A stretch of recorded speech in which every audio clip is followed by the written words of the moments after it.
السلام عليكم ورحمة الله وبركاته.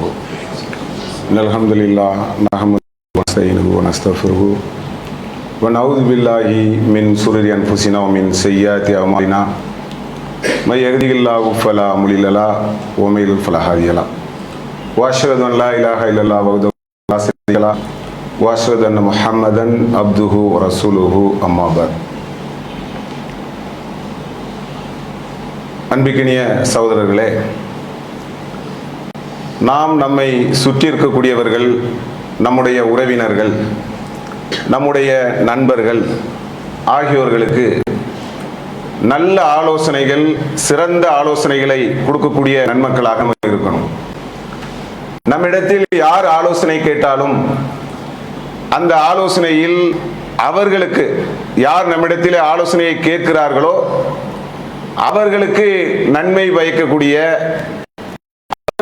மறுமை வாழ்க்கை சிறப்பாக அமையக்கூடிய அளவுக்கு நாம் ஆலோசனை வழங்கக்கூடிய ஒரு நிலையில் நாம் இருக்க வேண்டும். அல்லாஹ்வுடைய தூதர் நமக்கு ஒரு மூமினுக்கு செய்ய வேண்டிய கடமைகள் அப்படின்னு சொல்லி சில விஷயங்களை சொல்லித் தருகிறார்கள். அதில் சலாம் சொல்லுவது, அதே போல தும்மினால் அதற்கு பதில் சொல்லுவது, இறந்தவர்கள் அவங்களுடைய விஷயங்களுக்கு செல்வது, நோயாளியாக இருந்தால் விசாரிப்பது, இது மாதிரி விருந்தை ஏற்றுக்கொள்வது, இது மாதிரி சில கடமைகளை அல்லாஹ்வுடைய தூதர் நமக்கு சொல்லி தந்திருக்கிறாங்க. அதுல ஒரு கடமை என்னன்னு சொன்னா, உங்களிடத்திலே அறிவுரை கேட்டால், உங்ககிட்ட ஒருத்தர் அறிவுரை கேட்கிறார், அறிவுரை கேட்டால் நீங்கள் அறிவுரை சொல்லுங்கள். இது அல்லாஹ்வுடைய தூதர் நமக்கு சொல்லி தந்திருக்கிறாங்க. அப்போ ஒரு மூமினுக்கு நம்ம எப்பவுமே நலம் நாடக்கூடியவர்களாகத்தான் இருக்கணும். நம்முடைய பேச்சு, நடவடிக்கைகள், நம்ம அவர்களுக்கு சொல்லக்கூடிய ஆலோசனைகள் எல்லாமே அவர்களுக்கு நலம் நாடக்கூடிய ஒன்றாகத்தான் இருக்க வேண்டும். மார்க்கம்னாலே அப்படித்தானே. அல்லாஹ்வுடைய தூதர் சொல்லி தர்றாங்க, மார்க்கம் என்பது பிறர் நலம் நாடுவது. இது அல்லாஹ்வுடைய தூதர் சொல்றாங்க. இது மட்டும் அல்லாஹ்வுடைய தூதர் சொல்லல. நீங்கள் உங்களுக்கு விரும்புகின்ற ஒரு விஷயத்தை உங்களுடைய சகோதரர்களுக்கு விரும்பாத வரை நீங்கள் மூமினாக மாற மாட்டீர்கள். அல்லாஹ்வுடைய தூதர் நமக்கு சொல்றாங்க, லா யூமினு அஹதுக்கும் ஹத்தா யுஹிப்ப லி அஹீஹி மா யுஹிப்பு லி நஃப்ஸிஹி. அல்லாஹ்வுடைய தூதர் சொல்றாங்க, ஒரு மூமின் மூமினாக எப்ப அவர் மாறுவார் சொன்னா, தனக்கு விரும்பினதை தன்னுடைய சகோதரனுக்கு விரும்பணும். நான் நல்லா இருக்கணும், என்னுடைய வியாபாரம் நல்லா இருக்கணும், என் குடும்பம் நல்லா இருக்கணும், என் குடும்பத்தில் எந்த சிக்கல் வரக்கூடாது, என்னுடைய குலம் கோத்திரம் சொத்து என்னுடைய மறுமை வாழ்க்கை சிறப்பா இருக்கணும் நான் என் விஷயத்தில் நினைத்தால், அது மாதிரி உன் சகோதரனுக்கு நினைப்பா. அப்படி நீ நினைப்பது என்பதுதான் மூமினாக. அப்படி நீ நினைக்காத வரைக்கும் நீ மூமின் இல்லை. ரசூலுல்லாஹ் எப்படி சொல்றாங்க பாருங்க, அப்படி நீ நினைக்காத வரை நீ மூமினே கிடையாது. அப்போ பிறர் நலம் நாடுவது, பிறருக்கு நல்ல ஆலோசனைகளை கொடுப்பது என்பது ஒரு மூமினுடைய முக்கியமான பண்பாக இருக்கிறது. அல்லாஹ் தன்னுடைய வேதத்தில் சொல்லி காட்டுறான், அழகான ஒரு விஷயத்தை சொல்லி காட்டுகிறான். நீங்கள் நன்மையை கொண்டு தீமையை தடுங்கள். யாருக்கும் உங்களுக்கும் பகை இருக்கிறதோ அவர்கள் உற்ற நண்பர்களாக மாறினார்கள். நீங்க தீமையை தடுக்கிறதுக்கு எடுக்கிற ஆயுதமே நன்மையா தான் இருக்கணும். இது அல்லாஹ் குர்ஆன்ல நமக்கு சொல்லி காட்டுறான். நீங்க ஒரு ஆளுக்கு தீமையை தடுக்கணும்னு நினைக்கிறீங்க, ஒரு சமுதாயத்தை இணக்கம் பயணிக்கணும்னு நினைக்கிறீங்க, அல்லது உங்களை சுற்றி இருக்கக்கூடியவருக்கு நல்ல ஒரு செய்தியை ஆலோசனையை வழங்கணும் நீங்க நினைக்கிறீங்க. அப்படி நம்ம நினைத்தால் நாம் எடுக்க வேண்டிய ஆயுதம் என்பது நன்மை. நீங்க நன்மையை கொண்டு தீமையை தடுங்கள். உங்களுக்கும் யாருக்கும் பகை இருக்கிறதோ அவர்கள் உற்ற நண்பர்களாக மாறிக்கொள்வார்கள் என்று சொல்லி அல்லாஹ் திருமறை குர்ஆனிலே சொல்லி காட்டுகிறான். அப்போ ஆலோசனைங்கிறது ரொம்ப முக்கியமான விஷயம். இப்போ நம்ம நல்ல ஆலோசனை கொடுப்போம். நம்ம உள்ளத்துல ஒரு நல்ல எண்ணம் வரணும். நம்ம கிட்ட ஒரு ஆலோசனை கேட்கிறாரு, போன வருஷம் இவர் இப்படி நடந்துகிட்டாரு, போன மாசம் இப்படி நடந்துகிட்டாங்க, இவங்களுக்கு நம்ம நல்ல ஆலோசனை கொடுக்கலாமா, இவங்களுக்கு நல்ல ஆலோசனை கொடுக்க கூடாது அப்படிங்கிற எண்ணம் நமக்கு வரவே கூடாது. யார் எப்படி நடந்தா நமக்கு என்ன? அதனால நம்முடைய மறுமை வாழ்க்கை பாதிக்கப்பட போகிறதா? நம்மள நரகத்தில் போட போறானா? நாம் அநீதிழைக்கப்பட்டு விட்டால், நம்ம தீங்கிழைக்கப்பட்டு விட்டால் நம்மளை கொண்டு அல்லாஹ் நரகத்தில் போட போறான். யார் அதை செய்தார்களோ அவங்களுக்கு எல்லாம் போட போறான். அப்ப நம்மளுடைய உள்ளம் எப்படி இருக்கணும்? யார் நம்மை அணுகினாலும் பேசினாலும் கேட்டாலும் நம்முடைய உறவுகள் சொந்தங்கள் யாரா இருந்தாலும் சரி, அவங்களுக்கு நல்ல ஆலோசனைகள், நல்ல மாதிரி ஒரு ஆலோசனையை வழங்கக்கூடிய நன்மக்களா நம்ம இருக்கணும். அல்லாஹ்வுடைய தூதர் அவங்க கிட்ட ஒரு சஹாபி கேட்கிறாங்க, அல்லாஹ்வுடைய தூதரே எனக்கு ஏதாவது ஒரு அறிவுரை சொல்லுங்களேன் அப்படிங்கிறாங்க. ரசூலுல்லாஹ் அமைதியா இருக்கிறாங்க. மறுபடியும் அல்லாஹ்வுடைய தூதர்கிட்ட, அல்லாஹ்வுடைய தூதரே எனக்கு ஏதாவது ஒரு கொஞ்சம் அறிவுரை சொல்லுங்களேன் அப்படின்னு சொல்லி அவர்கள் கேட்கிறார்கள். அப்போ ரசூலுல்லாஹ் சொல்றாங்க, நீ கோவப்படாத, நீ கோவப்படாதே, லா தக்லப், நீ கோவப்படாதப்பா அப்படின்னு சொல்லி அல்லாஹ்வுடைய தூதர் சொல்லி காட்டுறாங்க. ஏன் அவங்களுக்கு அந்த அறிவுரை சொல்றாங்க? ஒவ்வொரு ஆளுக்கும் ஒவ்வொரு அறிவுரை இருக்கிறது. எல்லா அறிவுரையும் ஒரு ஆள்கிட்ட தொகுத்து சொல்லணும்னு இல்லை. அவருக்கு கொஞ்சம் கோபம் அதிகம் நினைக்கிறேன். அதுக்கு தானே ரசூலுல்லாஹ் அப்படி சொல்லியிருப்பாங்க. நம்ம கூட சொல்லுவோம், ஒரு 50 கிலோ பொருள் இருக்குன்னு வைங்களேன், ஒரு ஆள் இருக்கிறார், நான் தூக்க போறேன் பாரு, எப்ப 50 கிலோ பொருளை நீ தூக்காதப்பா, அது உன்னால முடியாது சொல்லுவோமா இல்லையா? அதே கொஞ்சம் வலுவான ஆளு, பலமான ஆளா இருக்கிறாரு, அவர் கொஞ்சம் தூக்கணும்னா தூக்க விட்டுருவோம். அப்ப ஆளுக்கு ஏற்றால் போல நம்ம ஒரு அறிவுரை சொல்லுவோம். அதே மாதிரி அல்லாஹ்வுடைய தூதர் சொல்றாங்க, நீ கோவப்படாத. அப்ப கோவங்கிறது எப்படி மனுஷனை எந்த நிலைக்கு உருவாக்கும்? அவனுக்கு பதட்டத்தை உருவாக்கும். கோபத்துல தானங்க எல்லா பிரச்சனையும் வருது. கோபத்துல தான் உறவு பிரிகிறது. அந்த சில பேர் கோபப்படுறத ரொம்ப பெருமையா வேற பேசுவாங்க. நான் ரொம்ப கோபக்காரங்க, என்கிட்ட நான் கோபப்பட்டேன்னு வைங்க, அந்த நேரத்தில் யாரும் பக்கத்தில் நிக்க மாட்டாங்க. அதுல என்ன பெருமை? கோபப்படுவதிலே பெருமை இருக்கிறதா? கோபப்படுறதுல பெருமை கிடையாது, அதுல நன்மை கிடையாது. அல்லாஹ்வுடைய தூதர் சொல்றாங்க, நம்ம கோபம், அதாவது ஒரு எதிரியை வீழ்த்துவதை விட நீங்கள் கோபத்தை மென்று விழுங்குவது பெருசுறாங்க. அல்லாஹ்வும் குர்ஆன்ல அப்படிதான் நம்மளை ஊக்கப்படுத்துறான். அவர்கள் கோபத்தை மென்று விழுங்குவார்கள், மக்களை மன்னிப்பார்கள். ரப்புல் ஆலமீன் நமக்கு சொல்லி காட்டுகிறான். அப்ப இந்த கோபங்கிற தன்மை அவர்கிட்ட இருக்குன்னு நினைக்கிறேன். அல்லாஹ்வுடைய தூதர் யாருக்கு அந்த அறிவுரை சொன்னாங்களோ அது நம்ம கிட்டே இருக்கலாம். நம்ம கிட்ட இருக்கக்கூடிய பழகுன நபர்கள், நம்ம கிட்ட இருக்கக்கூடியவர்கள், நம்மளே சில பேர்ட்ட அறிவுரை அந்த அறிவுரையை கூட பக்குவமா சொல்லணும். ஒரு அறிவுரை சொல்றதுனால நம்ம ஒருத்தர் ஆயிட்டங்கிறதுனால அவருக்கு இழிச்ச வாயனோ ஏமர்களோ நம்ம ரொம்ப விவரமான ஆளுநெல்லாம் கிடையாது. நம்ம இடத்திலே ஒருவர் அறிவுரை கேட்டால் அவர் பலகீனமான ஆளு. ஏன்னா அவர் நம்ம கிட்ட அறிவுரை கேட்கிறாருல, அவர்கிட்ட சொல்றேன், அதனால நான் ரொம்ப விவரம், அவரு விவர குறைவுன்னு நினைக்க கூடாது. யார் நம்ம இடத்துல அறிவுரை கேட்டாலும் அவங்களுக்கு அல்லாஹ் அறிவுகளை கொடுத்திருப்பான், பல ஞானங்களை கொடுத்திருப்பான். கேட்டவருக்கு ஏதோ ஒரு செய்தி நம்ம மூலமாக போக இருக்கிறது. அத கூட அல்லாஹ் குர்ஆன்ல எப்படி சொல்றான் பாருங்க. மக்கள்கிட்ட நம்ம எப்படி பேசணும்? கூலுல் இன்னாசி ஹுஸ்னா, மக்களிடத்திலே நீங்கள் அழகிய முறையிலே பேசுங்கள். நீ கோபப்படாதப்பான்னு சொல்லிக்கிட்டு நம்ம கோபப்பட்டு சொல்லாம, அத உதாரணத்துக்கு பேச்சு சொல்றேன். ஒரு ஆளுக்கு ஒரு நோயாளி இருக்கிறார், டாக்டர் பார்க்க வர்றாங்க. நோயாளி அந்த நிலையை டாக்டர் அறிந்து வைத்திருக்கிறார். அவரு டாக்டரா இருக்கணும். அவரு பதட்டம் அடையக்கூடாது. நோயை கண்டறிந்து சரியாக ஆலோசனையை ஒரு டாக்டர் கொடுக்கணும். நோயாளி எப்படி வேணாலும் இருப்பாங்க, ஓடி வருவாங்க, பதட்டத்தில் வருவாங்க, முன்ன பின்ன இருப்பாங்க. அப்ப அவர்களுக்கு ஏற்ற போல ஒரு மருந்தை மாத்திரையை எப்படி டாக்டர் வழங்கும், அதே மாதிரிதான் நாம ஒவ்வொருவருக்கும் சிறந்த அறிவுரைகளை நம்ம கொடுக்கணும். அல்லாஹ்வுடைய தூதர்ட்ட வந்து ஒரு சகாபி வர்றாங்க, வந்து சொல்றாங்க, அல்லாஹ்வுடைய தூதரே, நான் வந்து வியாபாரத்துல ரொம்ப ஏமாந்துடுறேன், என்ன ரொம்ப ஏமாத்திடுறாங்க அப்படிங்கிறாங்க. அப்போ ரசூலுல்லாஹ் சொல்றாங்க, சரிப்பா அப்படியா, நீங்க என்ன செய்யுங்கன்னு சொன்னா, இனிமே வியாபாரம் செய்யும் போது வியாபாரத்தில் ஏமாற்றக்கூடாது அப்படி சொல்லி வியாபாரம் பண்ணு அப்படின்னு சொல்லி அவங்களுக்கு ஒரு அறிவுரையை அல்லாஹ்வுடைய தூதர் சொல்லி கொடுக்குறாங்க. இன்னைக்கு நம்ம வியாபாரங்களை பாருங்க, அல்லாஹ்வும் குர்ஆன்ல நமக்கு ஒரு விஷயத்தை சொல்லி காட்டுறான். கண்ணை மூடிக்கொண்டே தவிர எதை நீங்கள் செலவிட நினைக்க மாட்டீர்களோ அத்தகைய மட்டமான பொருட்களை நீங்கள் செலவு செய்யாதீர்கள். கண்ணை மூடிக்கிட்டு நம்ம வாங்குவோம் இல்லையா, அது வந்து நல்ல விஷயம் இல்லைன்னு சொல்லி அல்லாஹ் குர்ஆன்ல சொல்லி காட்டுறான். வியாபாரத்துல ஏமாற்றம் எப்படி நடக்குது? கண்ணை மூடிக்கிட்டு வியாபாரம் பண்றது. அவர் சொன்னா கரெக்டா இருக்குங்க, உள்ள பொருளை கொஞ்சம் பாருங்க, அது எப்படி தரமா இருக்கிறதா, அதெல்லாம் பொருள் சொன்னா கரெக்டா தான் இருக்கும். அப்ப ஏமாற்றம் இருக்கதான் செய்யும். ஏமாற்றம் இருக்கக்கூடாது, ஏமாத்தாதீங்க. வியாபாரத்துல ஏமாற்றக்கூடாது. பொய் சொல்லாம வியாபாரம் பண்ண முடியுமா? பேசுவார்கள், பொய் சொல்லாம வியாபாரம் பண்ண முடியுமா? ஏன் பொய் சொல்லாம வியாபாரம் பண்ண முடியாதா? பொய் சொன்னாதான் வியாபாரம் பண்ண முடியுமா?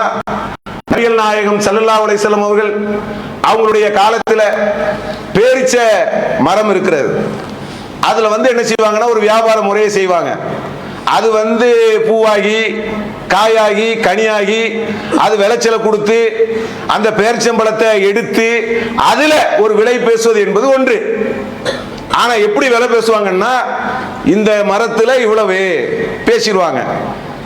அப்போ வரும், இந்த பழம் வரும்போது எப்படி வரும்? என்ன மாதிரி ஒரு விலையை பேசினார்களோ அதற்கேற்ற விளைச்சல் இருக்காது. எப்படி இருக்குன்னு கேட்டா, அது சிலது காயாக சிலது அழுகி இப்படியாக இருக்கும். அப்ப வியாபாரிகள்லாம் புலம்புறாங்க, அல்லாஹ்வுடைய தூதர்ட்ட சொல்றாங்க, நாங்க ரொம்ப நஷ்டம் அடைகிறோம், சொல்ற மாதிரி கிடைக்க மாட்டேங்குது, ரொம்ப நஷ்டமா இருக்குன்னு. இப்ப அல்லாஹ்வுடைய தூதர் சொல்றாங்க, நீங்க அதை பார்த்த பிறகு, வெளிப்படையாக நீங்கள் பார்த்த பிறகு வியாபாரத்தை வைத்துக் கொள்ளுங்கள். ஏன் மூடல் வியாபாரம் பண்றீங்க? மூடலா ஏன் வியாபாரம் பண்ணி ஏமாறுறீங்க அப்படின்னு சொல்லி அல்லாஹ்வுடைய தூதர் ஆலோசனைகள் வழங்குகிறார்கள். இந்த ஆலோசனையை அவங்களுக்கு மட்டும் இல்ல, இன்னைக்கு வாழக்கூடிய நமக்கும் இந்த ஆலோசனையில், இந்த அறிவுரையில் நாம நம்ம நண்பர்களுக்கு கொடுக்கிறோம் பாருங்க. வியாபாரத்தில் கேட்பாரு, அண்ணே ஒரு 20 லட்சம் ரூபாய் இருக்குண்ணே, கஷ்டப்பட்டு சேர்த்திருப்பார், வெளிநாட்டுக்கு போயிட்டு வந்து அதுல கொஞ்சம் கொஞ்சமா சேர்த்து எப்படியாவது நம்ம ஊர்ல செட்டில் ஆயிரணும், எந்த சிரமமும் இருக்கக்கூடாது. ஆனா 20 லட்சம் ரூபாய் இருக்கு, யார்கிட்ட கேட்கறது? இவர்கிட்ட கேட்டா அவர் வீடு கட்டிட்டு இருக்காரு, அதுக்கு அந்த 20 லட்சத்தை கேட்டுருவாரு. அவர்கிட்ட கேட்டா அவர் ஏற்கனவே கடன்ல இருக்காரு, அவர் 20 லட்சத்தை கேட்டுருவாரு. யார்கிட்ட கேட்க? கடைசியில ஒரு முடிவு எடுத்து இன்னார்ட்ட கேட்டா நல்லா இருக்கும். அவர் என்ன செய்யறது? அந்த 20 லட்சத்தை நீங்க என்ன செய்யுங்க, அதுல போடுங்க, இதுல போடுங்க. கடைசியில ஒரு 3 வருஷம் கழிச்சு ஒண்ணுமே இருக்காது. அப்போ ஒரு பெரிய முதலீடை கையில் வைத்து நம்ம இடத்துல ஒரு ஆலோசனை கேட்டால் தெளிவாக நம்மளால் இயன்றால் சொல்லணும், இல்லையா நாகரிகமா ஒதுங்கிடணும். அந்த 20 லட்சத்தை சேர்க்கிறது எவ்வளவு பெரிய விஷயம், எவ்வளவு கஷ்டமான விஷயம். அப்ப நீங்க ஒவ்வொரு ஆலோசனைகளிலும் மற்றவர்களுடைய நலன் இருக்க வேண்டும். சும்மா எடுத்தங்க கௌத்தங்கிற பேர்ல சொல்லக்கூடாது. இப்ப அல்லாஹ்வுடைய தூதர் ஒரு சகாபிக்கு சொல்றாங்க பாருங்க, நீ வியாபாரத்துல ஏமாற்ற கூடாதுன்னு சொல்லி இனிமே நீ வியாபாரம் பண்ணு. கொஞ்சம் சிரமமா தான் இருக்கும் அண்ணே, ஏமாத்த கூடாதுன்னு.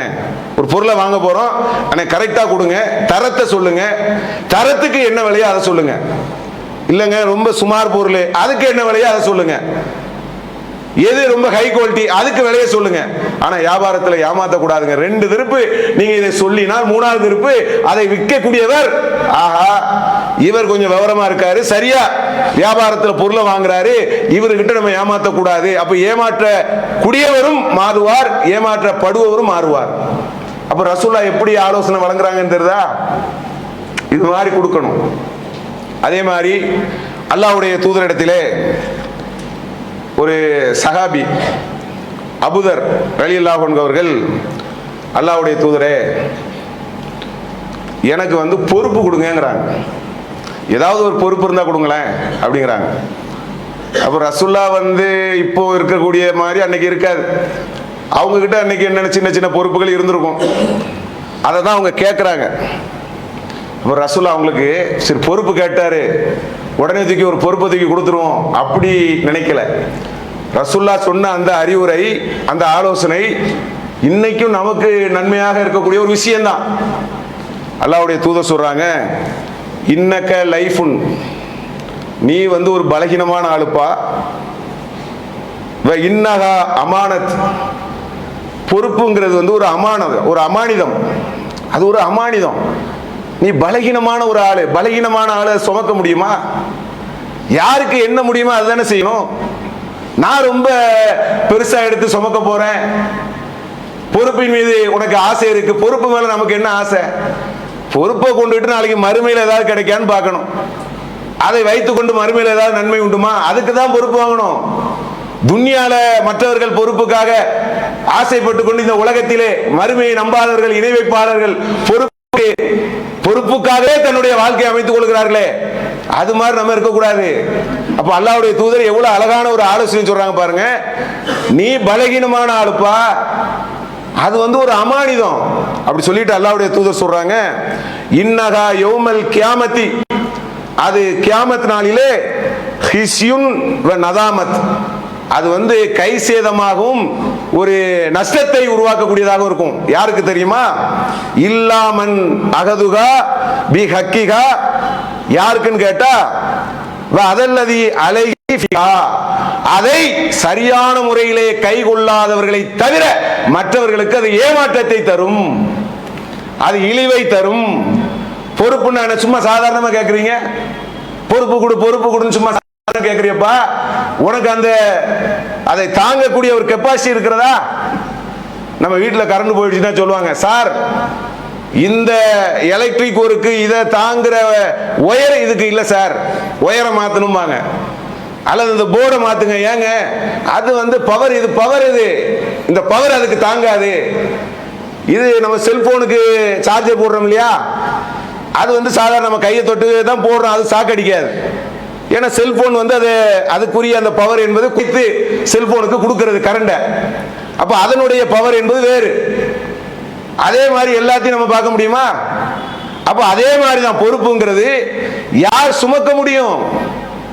சும்மா பொறுப்புக்கு ஆசைப்பட்டுக்கிட்டு எனக்கு பொறுப்பு வேண்டும், எனக்கு அது வேண்டும் இது வேண்டும் என்று நம்ம ஆசைப்படக்கூடாது என்பதற்காக மிக அழகிய அறிவுரையை அபூதர் ரலியல்லாஹு அன்ஹு அவர்களுக்கு அல்லாஹ்வுடைய தூதர் சொல்றாங்க.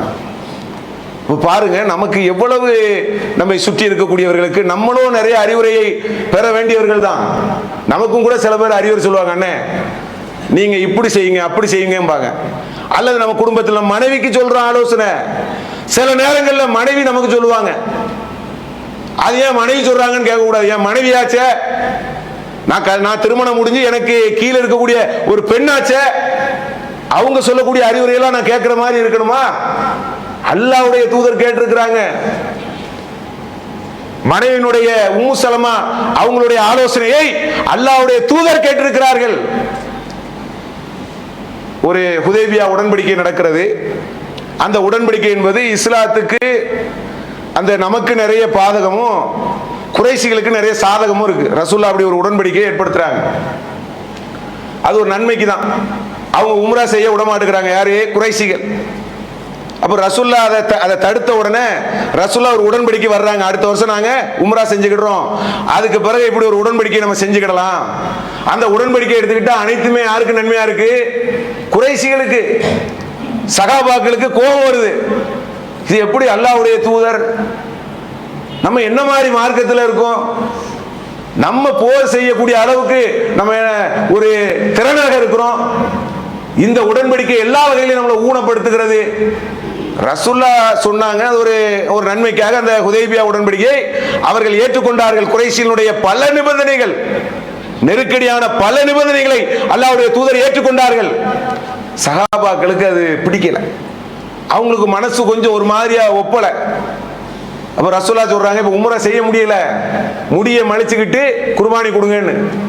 யாரும் செய்யற மாதிரி இல்ல, எல்லாரும் அமைதியா இருக்கிறாங்க, யாரும் செய்யல. அப்ப ரசூலுல்லாஹ்வுக்கு ரொம்ப கவலை.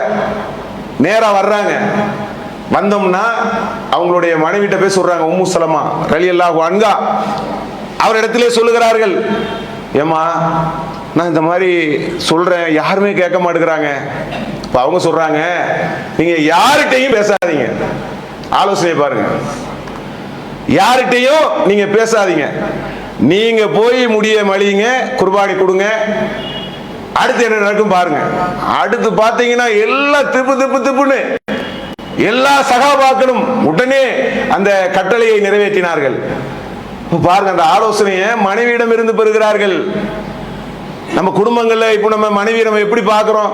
மனைவிங்க உனக்கு என்னங்க தெரியும்? அவங்ககிட்ட கூட நம்ம பல விஷயங்களை பகிரணும். ஒரு வியாபார ரீதியா பல மன அழுத்தங்களை நம்ம சுமப்போமா இல்லையா? அதையெல்லாம் நீங்க சொல்லும் போது, ஏங்க இப்படி செய்யாதீங்க, இப்படி செஞ்சு பாருங்க, அதை நீங்க செஞ்சு பாருங்க, அதுல நன்மை இருக்காது நீங்க நினைக்கிறீங்களா? ஒரு விஷயத்திலே பல கோணங்கள் இருக்கிறது. நமக்கு ஒரு கோணம் தான் தெரியும், இன்னொரு ஆளுக்கு இன்னொரு கோணம் தெரியும்ல. ஒரு கோணம் தான் பெஸ்ட், அதை விட்டா உலகத்துல வழியே இல்லை, ஒரு கோணமே இல்லை நம்ம நினைப்போம். அப்படி கிடையாது. அல்லாஹ் பலருக்கு பல கோணங்களை வைத்திருக்கிறான். அப்போ ஆலோசனைகள் என்பது நாம பலருக்கு வழங்கணும், பலருடைய ஆலோசனையும் கேட்கணும். இது ஒரு மூமினுடைய பண்பாக இருக்கிறது. எந்த அளவுக்கு பாருங்க, அல்லாஹ்வுடைய தூதர் 2 பேரை சகோதரர்களாக ஆக்குறாங்க. இந்த ஹிஜ்ரத் பண்ணி வருவாங்களா இல்லையா, அவங்க இங்க வந்தாங்கன்னு சொன்னா அன்சாரி தோழர்களை வந்து சகோதரர்களா ஆக்கிடுவாங்க.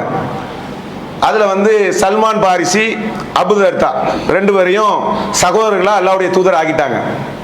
அப்படின்னா என்னன்னா, அவங்க வீட்டுக்கு போகலாம், சாப்பிடலாம், இதுதான்.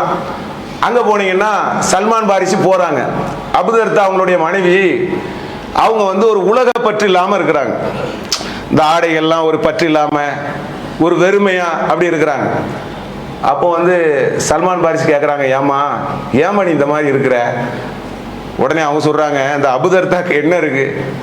அவங்க பகலெல்லாம் வணங்கி கொண்டிருக்கிறார்கள், அத பகலெல்லாம் நோன்பு வைத்துக் கொண்டிருக்கிறார்கள், இரவெல்லாம் வணங்கி கொண்டிருக்கிறார்கள். அப்புறம் எனக்கு என்ன தேவை இருக்கு? சல்மான் பாரிசிக்கு ரொம்ப மனசு கஷ்டம், என்ன அபூதர்தா இப்படி இருக்கிறாங்க.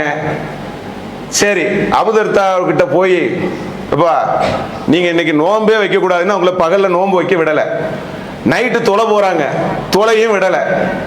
சொல்லிட்டு சொல்றாங்க, உன் கண்ணுக்கு செய்ய வேண்டிய கடமை இருக்கிறது, உன் குடும்பத்தாருக்கு செய்ய வேண்டிய கடமை இருக்கு, நீ என்னப்பா இப்படி இருக்கிற அப்படிங்கிற மாதிரி சல்மான் பாரிஸ் ஆலோசனை வழங்குகிறார்கள் அபூதர்தா அவர்களுக்கு.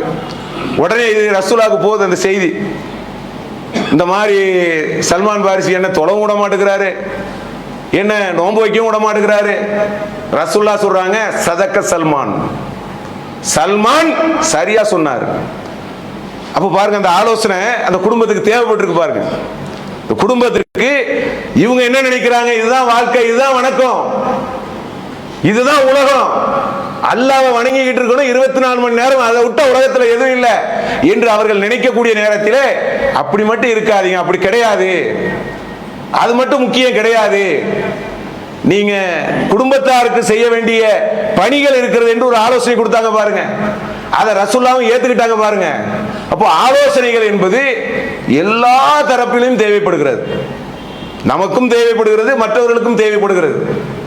நாம் அப்படி சொல்லணும், நல்ல எண்ணம் வச்சா சிறந்த ஆலோசனைகள் வரும். நம்ம நண்பர்களுக்கு, நம்முடைய உறவினர்களுக்கு கொடுக்கக்கூடிய ஆலோசனையிலேயே மிகச்சிறந்த ஆலோசனை எது தெரியுமா? அவர்களை மறுமை வாழ்க்கைக்கு தயார்படுத்துறது தான். அதுதான் உங்களுக்கு கொடுக்கக்கூடிய சிறந்த ஆலோசனை. நம்முடைய உறவினர்கள், நண்பர்கள், அண்ணன் தம்பி, அக்கா தங்கச்சி, உலகம் உலகம் உலகம் பொருளாதார வேகத்திலே ஓடிக்கொண்டிருக்கிறார்கள்.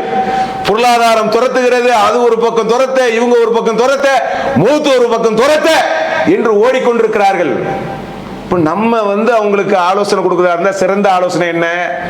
அவங்கள மறுமையை நோக்கி நகர்த்துறோம் பாருங்க, மறுமையிலே அல்லாஹ் தர இருக்கக்கூடிய பாக்கியத்தை நோக்கி நகர்த்துறோம் பாருங்க, அதுதான் உள்ளதிலேயே பெரிய ஆலோசனை.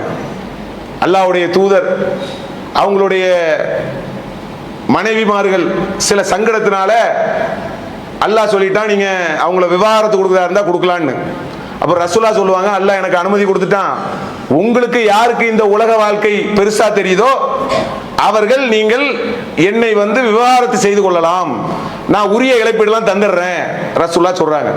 முதல்ல போய் ஆயிஷா ரலியல்லாஹு அன்ஹாட்ட போய் சொல்றாங்க, அல்லாஹ் இப்படி சொல்லியிருக்கிறான், நீங்க என்கிட்ட வாழ்ந்தோம்னா பெருசாலாம் எதுவும் கிடைக்காது, நீங்க அது அப்படி இந்த உலகத்துல தான் கொஞ்சம் சிறப்பா நல்ல மாதிரி வாழணும்னு ஆசைப்பட்டா நீங்க என்ன விவகாரத்து கொடுத்துடலாம், தலா கொடுத்துடலாம் இப்படிங்கிற டைப்ல அவங்க சொல்றாங்க. உடனே ஆயிஷா அவங்க சொல்றாங்க, எங்களுக்கு இந்த உலகமும் இது முக்கியம் கிடையாது, அல்லாஹ்வும் அல்லாஹ்வுடைய தூதர் தான் எங்களுக்கு முக்கியம், நான் ஏன் விவாதத்து கொடுக்கணும், நான் ஏன் உங்களை விட்டு விலகணும் அப்படின்னு சொல்லி ஒரு சிறந்த முறையில ஒரு முடிவெடுத்து அவர்கள் வாழுகிறார்கள். அப்படின்னு சொன்னா ஒரு மூமினுக்கு நம்ம செய்யக்கூடிய மிகச்சிறந்த ஒரு உபதேசம் என்னன்னு கேட்டீங்கன்னா, அவர்களை மறுமையை நோக்கி கொண்டு போறதுதான். நம்ம நண்பர்கள்லாம் இருப்பாங்க, ஒரு நேரம் தொழுறாங்க, ஒரு நேரம் தொட மாட்டுக்கிறாங்க, ஒரு நேரம் வர்றாங்க, ஒரு நேரம் வர மாட்டுக்கிறாங்க, அல்லாஹ் கொஞ்சம் நினைக்கிறாங்க, அப்புறம் மறக்கிறாங்க, அது மனுஷனுக்கு உள்ளதுதான். ஆனா நம்ம கவலைப்படணும், நாம மட்டும் இல்லைங்க, நம்ம டோட்டல் அனைத்து நபர்களையும் நல்ல மாதிரி சொர்க்கத்துக்கு அழைத்து சென்று ஒரு பெரிய மகிழ்ச்சியை நம்ம சந்திக்கணும். அதற்கு அல்லாஹ் நமக்கு பேருதவி செய்ய வேண்டும் என கூறி என்னுடைய இந்த முதல் உரையை நிறைவு செய்கிறேன்.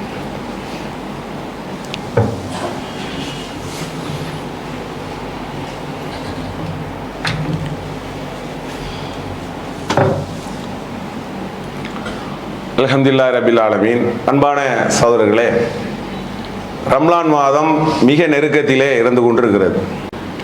நபிகள் நாயகம் ஸல்லல்லாஹு அலைஹி வஸல்லம் அவர்கள் அல்லாஹ்வுடைய தூதர் சொன்னாங்க, யார் நம்பிக்கை கொண்டு நன்மையை எதிர்பார்த்து இந்த நோன்பு வைக்கிறாரோ அவருடைய முந்திய பாவங்களை அல்லாஹ் மன்னிக்கிறான். இப்போ நமக்கு ஒரு பெரிய வாய்ப்பு அல்லாஹ் நமக்கு நோன்பின் மூலமாக கொடுத்திருக்கிறான். நம்மளோடு இருந்த எத்தனை நபர்கள் இன்னைக்கு இருக்கிறாங்களா? நமக்கு தெரிஞ்சவங்க தான், பழகினவங்க எத்தனை பேர் சென்று விட்டார்கள், அவங்களுக்கு எவ்வளோ இந்த ரம்லான்லாம் அவங்களுக்கு இப்போ கிடையாது. நம்மளோடு இருந்த எத்தனை நண்பர்கள் இன்னைக்கு இல்லை, உறவினர்கள்ல இந்த ஏஜில் உள்ள பல பேர் கிடையாது, சென்று விட்டார்கள். அவர்களுக்கு இப்போ இந்த வாய்ப்பு இல்லை. அவங்க எந்த வாய்ப்பை அவர்கள் பயன்படுத்தினார்களோ அவர்களுக்கு அல்லாஹ் அந்த நன்மையை தரட்டும். ஆனால் நாம நம்பிக்கையோட நமக்கு ஒரு வாய்ப்பு அல்லாஹ் கொடுத்துருக்கிறோம், இன்னும் இருந்துட்டு தானே இருக்கிறோம், நமக்கு ஒரு வாய்ப்பு இருக்கு தானே. அப்போ நம்ம வரக்கூடிய அந்த நோன்பை ரொம்ப நம்பிக்கையா ஈமான இது நம்ம உள்ளத்தை பரிசுத்தப்படுத்தக்கூடிய ஒரு அற்புதமான ஒரு வணக்க வழிபாடு. இந்த நன்மையை நம்ம எப்படியாவது பெற்றணும், ஒரு ஆசை இருக்கணும். ரம்லான் மாசம் வந்துடுச்சுன்னு சொன்னா நமக்கு சிரமம் தான். எப்படி சிரமம்? நம்ம தண்ணி குடிக்க மாட்டேங்கிறோம், சாப்பிட மாட்டேங்கிறோம், சில அசௌரியங்கள் இருக்கிறது. அதை விட்டு 1000 மடங்கு அல்லாஹ்விடத்திலே நன்மை இருக்கிறது. அப்ப அதை நம்ம எப்படி இருக்கணும்னா ரொம்ப மகிழ்ச்சியாக ரம்லானை வரவேற்கணும். இந்த ரம்லானை நம்ம வரவேற்கும் போது அது வந்துவிட்டு போறது நமக்கு தெரியவே செய்யாது, சல்லுன்னு போயிடும். அது ஒரு கஷ்டமாகவோ பாரமாகவோ அதை நாட்களை என்ற மாதிரியோ அப்படியெல்லாம் இருக்காது. ஏன்னு கேட்டா அதை நம்ம ரொம்ப விரும்புறோம்ல. வணக்க வழிபாடுகள் பல விஷயங்களை எல்லாம் தந்திருக்கிறான். அதுல இது ஒரு சிறந்த வழிபாடு. பாவம் செய்யக்கூடாதுன்னு நினைக்கிறோம், செய்யாம இருந்தோமா? இந்த வருஷத்துல போன ரம்லானுக்கு இந்த ரம்லானுக்கு இடையில எந்த பாவம் செய்யவே இல்லையா? எப்படி அப்படியே பரிசுத்தமா இருக்கிறோமா? இல்ல, நிறைய சேர்த்து வச்சிருக்கிறோம். எல்லாத்தையும் அழிக்கணும். அழிக்கிறதுக்கு யார் முடியும்? கம்ப்யூட்டர்ல அதுக்கு ஆப்ஷன் இருக்கிறது. வேற வேற விஷயங்களை அழிச்சிடலாம் எழுதி. பாவ மூட்டையை யார் அழிப்பா? அல்லாஹ் ஒருத்தன் தான் அழிக்க முடியும். அவன் சொல்லக்கூடிய விஷயம், அல்லாஹ்வுடைய தூதர் சொன்னது, உங்களுடைய முன்பாவங்கள் அனைத்தையும் அல்லாஹ் மன்னிக்கிறான். நீங்க நம்பிக்கையோட நன்மையோ எதிர்பார்த்து நீங்க நோன்பு வைங்க. இப்போ நம்ம இன்ஷா அல்லாஹ் வரக்கூடிய நோன்பை ரொம்ப எதிர்பார்ப்புடையவர்களாகவும் மிகுந்த நம்பிக்கையோடு நம்ம இருந்து அதை செய்து நன்மை அடையக்கூடிய நன்மக்களாக இருக்க வேண்டும் என கூறி என்னுடைய உரையை நிறைவு செய்கிறேன். அல்ஹம்துலில்லாஹி ரப்பில் ஆலமீன். அஸ்ஸலாமு அலைக்கும்.